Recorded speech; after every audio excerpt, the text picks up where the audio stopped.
हाँ जी, तो आरडीए के बारे में बात चल रही थी। तो आरडीए जो होता है, हेलो, आवाज आ रही सबको?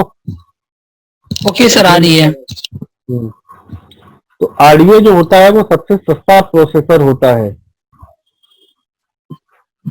इस ये जिस भी मोबाइल में लगा होगा, उस मोबाइल की कीमत अगर बेसबैंड में मतलब बेसिक फोन में लगा हुआ है, तो उस मोबाइल की कीमत 500 से 700 रुपए आपको दिखाई देगी। और अगर एंड्रॉइड फोन में लगा हुआ है तो उसकी कीमत आपको 1500 रुपए तक की दिखाई देगी। ठीक है, ये नाम का एंड्रॉइड होता है, इसका काम एंड्रॉइड वाला कोई नहीं होता है। और ये अब ज्यादा बचे भी नहीं है, क्योंकि आजकल एक गरीब से गरीब आदमी भी महंगा मोबाइल किस्तों में ले लेता है। Yes sir. तो धीरे धीरे करके इन मोबाइलों का जो क्रेज है वो खत्म हो चुका है। अब आरडीए से आपका आमना सामना बहुत ही कम होगा। तो अब जो क्वालकॉम प्रोसेसर बचा है वो सिर्फ और सिर्फ एंड्रॉइड में बचा है। अलग अलग ब्रांड, हर ब्रांड क्वालकॉम का इस्तेमाल कर रहा है। ऐसा कोई ब्रांड नहीं है जो कि क्वालकॉम से बचा हुआ हो। क्वालकॉम सीपीयू सबसे फास्ट सीपीयू है, जो कि जितने भी हाईटेक मोबाइल आ रहे हैं सब में क्वालकॉम का ही इस्तेमाल किया जा रहा है। क्योंकि क्वालकॉम प्रोसेसर जो होता है वो मल्टीटास्किंग प्रोसेसर होता है, एक साथ कई कामों को कर सकता है, इसलिए क्वालकॉम यूज होता है। अब क्वालकॉम के बारे में जब आपकी कल से क्लास स्टार्ट करेंगे, आज आप जो कुछ भी पुराना पूछना चाहते हैं एमटीके स्पेक्ट्रम आरडीए में, तो वो आप हमसे पूछ सकते हैं। क्योंकि एक बार जब क्वालकॉम स्टार्ट करेंगे तो फिर हम पीछे आएंगे नहीं, तब तक पीछे नहीं आएंगे जब तक एक बार क्वालकॉम फिनिश नहीं कर लेंगे। और क्वालकॉम 2 दिन लगेगा क्वालकॉम को फिनिश होने में। तो यानी कि कल और परसों की जो भी क्लासेस आपकी होंगी वो बहुत इंपॉर्टेंट होंगी, क्योंकि क्वालकॉम बहुत इंपॉर्टेंट सीपीयू है। सर क्वालकॉम कनेक्ट नहीं जल्दी से करा पाते हैं। वो आप ही के साथ ही सबके साथ ये दिक्कत होती है कि क्वालकॉम कनेक्ट नहीं होता है। क्वालकॉम के ज्यादातर मॉडल ईडीएल मोड से कनेक्ट होते हैं, फिर फुल साल के कनेक्ट कराने पड़ते हैं। बहुत बहुत ही कम क्वालकॉम ऐसे हैं जो कि अंदर बटनों से कनेक्ट होते हैं। खोलने से हो जाते हैं जल्दी से। सर खाली रेडमी का मोबाइल ना ऐसा करता है सर? रेडमी के अलावा भी और ब्रांड है जिनमें क्वालकॉम लग रहा है, उन सब में ईडीएल पॉइंट शॉर्ट करने पड़ते हैं ज्यादातर में। Okay sir. अब किस मॉडल का कौन सा ईडीएल पॉइंट है ये आप गूगल से देख सकते हैं, या गूगल पे आप ये टाइप कर सकते हैं कि मतलब मॉडल नंबर, जैसे मान लीजिए आपके पास वीवो V9 आया, अब वीवो सर V9 आया, वीवो V9 बोले को आप सर। कनेक्ट करना चाहते हो। सर क्वालकॉम मोबाइल को फ्लैशिंग करने या एफआरपी हटाने के लिए ना ईडीएल सर? और आप क्या करना चाहते हैं मोबाइल में? और सर नहीं, जैसे और भी कुछ सर अपडेट और क्या? अपडेट करने के लिए?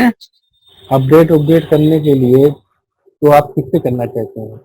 हर एक एंड्रॉइड मोबाइल में अपडेट करने के लिए अंदर ही सिस्टम दिया होता है। Okay sir, okay.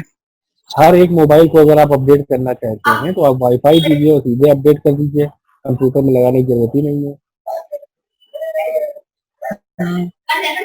कंप्यूटर में लगा के कर रहे हैं तो इसका मतलब आप फ्लैशिंग कर रहे हैं, और फ्लैशिंग कर रहे हैं तो इसका मतलब है कि आपको डाउनलोड मोड पर लगाना पड़ेगा। ओ ठीक है सर, ओके। तो बेसिक बेसिक चीजें जो हम आपको बता रहे हैं, उन बेसिक चीजों का पालन कीजिए। एक्स्ट्रा आगे पीछे भागेंगे तो सिवाय अपना टाइम बर्बाद करने के आप और कुछ नहीं करेंगे।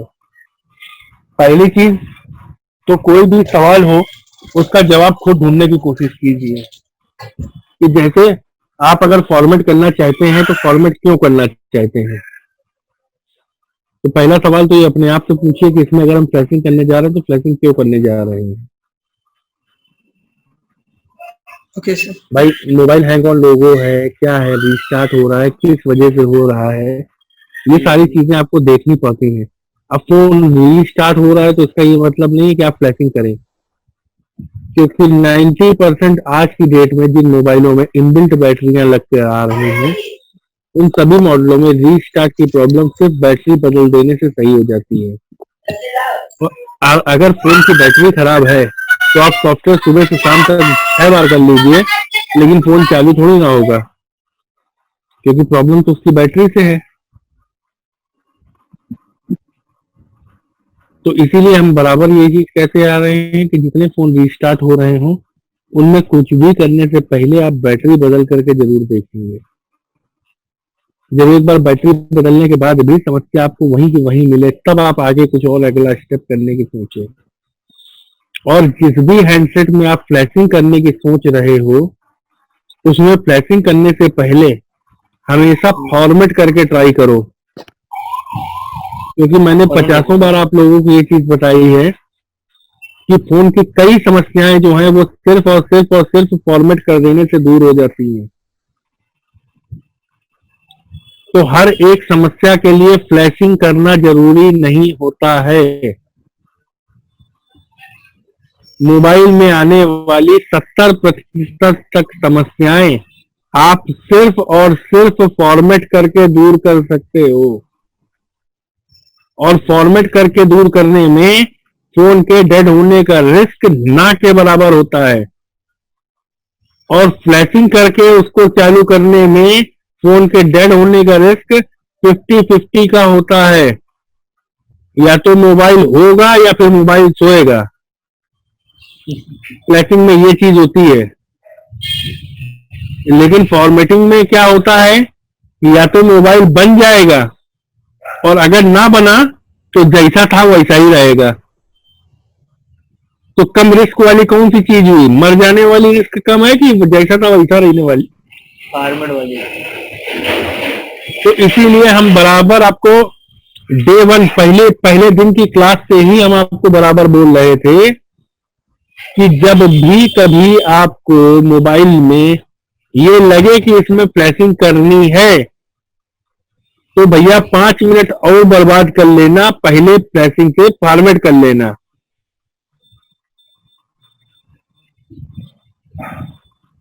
क्योंकि फ्लैशिंग कर देने के बाद आपके पास और कुछ नहीं बचेगा मोबाइल में करने के लिए, लेकिन फॉर्मेट करने के बाद आपके पास फ्लैशिंग करने का ऑप्शन रहता है।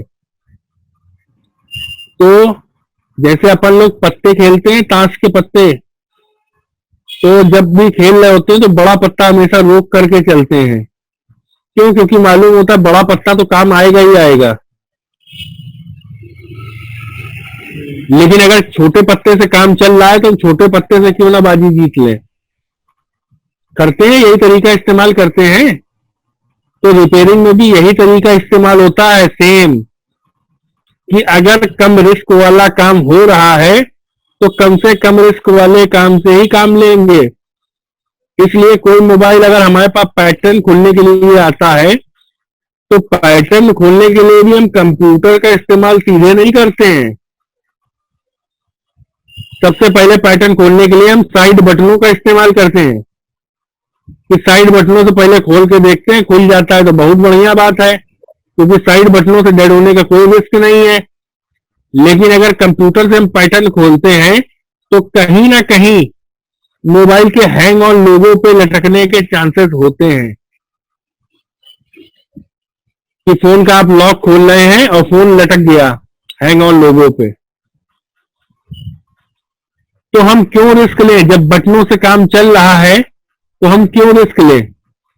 अब क्या होगा, बटनों से अगर आप फॉर्मेट करोगे तो ज्यादा से ज्यादा फोन का पैटर्न टूट तो जाएगा ही, वो तो डेफिनेटली टूटेगा।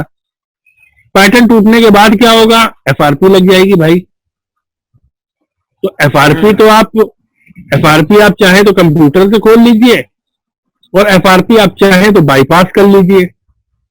अब एफआरपी अगर आप कंप्यूटर से खोलते हैं तो हैंग ऑन लोगो होने के चांसेस कम है, क्योंकि उस कंडीशन में आप फॉर्मेट नहीं कर रहे होते हो, सिर्फ एफआरपी खोल रहे होते हो।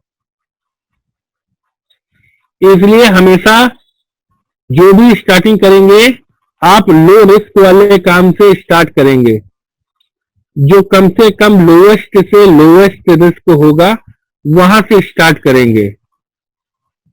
बाकी चॉइस आपकी है, सिस्टम आपका है, जो मर्जी है आप करिए, हर तरीके मैं आपको बताऊंगा। फिर आपकी मर्जी, आप चाहे तो सीधे सीधे फ्लैशिंग कर डालिए, आप चाहे तो फॉर्मेटिंग कर लीजिए, आप चाहे तो साइड बटनों का इस्तेमाल कीजिए। हेलो सारी चीजें आपके ऊपर निर्भर करती हैं। हाँ जी बताइए। हेलो हेलो हाँ बताइए, बोलिए। अजीत कुमार से बोल रहे हैं। हाँ बोला बताइए। सर, बैकग्राउंड 440 है सर, ऑन नहीं हो रहा है सर, उसमें क्या करें सर? बैटरी बुटरी बदल कर देख लिए, नहीं हार्डवेयर से चालू, लिखा है। नहीं माइक्रोमैक्स लिख करके आ रहा है, उसके बाद चालू नहीं हो रहा है कि कुछ भी नहीं चालू हो रहा है? तो ओवर हो जाता है। एकमात्र मॉडलों में से है, उन मॉडलों में से है जो कि जरा सी गलती करने पे तुरंत डेड होते हैं, क्योंकि ये फोन्स जो है ये सब अब बूढ़े हो चुके हैं। Q440 हो गया, Q332 हो गया, फिर इनकी फ्लैशिंग करने, इसीलिए ज्यादातर मोबाइल की दुकानों में आपने लिखा हुआ देखा होगा कि सॉफ्टवेयर लोड करते समय फोन डेड होने पर कस्टमर स्वयं जिम्मेदार होगा। जी सर, उसका देखा सर बहुत। उसका उसका रीजन ही सिर्फ यही है कि इन मॉडल्स में आपको फ्लैशिंग करनी पड़ती है। आपने अपनी तरफ से सही मॉडल सिलेक्ट किया, आपने सही फ्लैश फाइल सिलेक्ट करा, सब कुछ सही सिलेक्ट किया, लेकिन इसके बाद भी फ्लैशिंग करने में फोन मर गया। उसका कारण आपकी गलती नहीं है, उसका कारण उस मोबाइल के दिन पूरे होना है कि उस मोबाइल का जो ईएमएमसी है, हर ईएमएमसी का एक लाइफ टाइम होता है। जिस जिस मोबाइल में ईएमएमसी लगी होती है, प्रत्येक मॉडल की ईएमएमसी का एक लाइफ टाइम होता है। अगर वो लाइफ टाइम 90% तक पूरा हो चुका है तो फिर आप जैसे ही फ्लैशिंग करोगे उस फोन का पार्टीशन करप्ट हो जाता है और लाइफ टाइम ना होने के कारण फिर वो ऑन होना बंद हो जाता है। तो ऐसी सिचुएशंस में आपको यूएफआई के द्वारा ईएमएमसी का लाइफ टाइमर बढ़ाना पड़ता है। जब लाइफ टाइमर ईएमएमसी से बढ़ जाएगा देन आप फ्लैश करोगे तो वो फ्लैश भी होगा और चालू भी होगा। कैसे बढ़ेगा सर? हाँ जी, उसका लाइफ टाइम जो बढ़ेगा वो आपका ईएमएमसी से बढ़ेगा, यूएफआई से एमएमसी चेंज करना पड़ेगा। नहीं। ईएमएमसी को रिप्रोग्राम कर देगा ना यूएफआई, उसके दिमाग से हटा देगा कि तुम 90% पूरे हो चुके हो। उस मॉडल का लाइफ टाइम 90% हो चुका है पूरा, इस बात को यूएफआई जो है उसके माइंड से हटा देगा। उसके बाद जब आप काम करोगे तो काम आपका हो जाएगा। ठीक है, आज की आज की क्लास को खत्म करते हैं और कल मिलते हैं क्वालकॉम के साथ में। कल से क्वालकॉम स्टार्ट होगा, 2 दिन तक क्वालकॉम चलेगा।